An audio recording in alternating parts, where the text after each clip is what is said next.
السلام علیکم ناظرین، پاکستان 76 نیوز کے ساتھ میں ہوں فرح شاہد، اور اب رخ کرتے ہیں ناروال کا، جہاں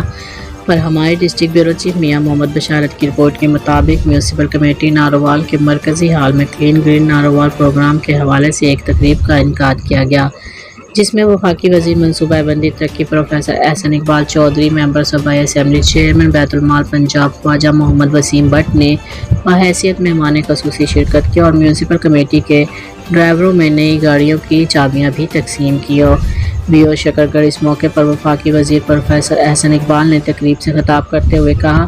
ان کا کہنا تھا کہ میں DC ناروال اور ان کی ٹیم کو مبارکباد پیش کرتا ہوں کہ شہر کی تعمیر و ترقی اور صفائی ستھرائی کا جو کام آپ انتہائی خوش اسلوبی سے کر رہے ہیں، اور اس مشینری کی خریداری کے ساتھ صفائی کا مشن مزید کامیابیوں سے ہمکنار ہوگا، اور میں اپنے مخالفین سے یہ کہتا ہوں کہ آئین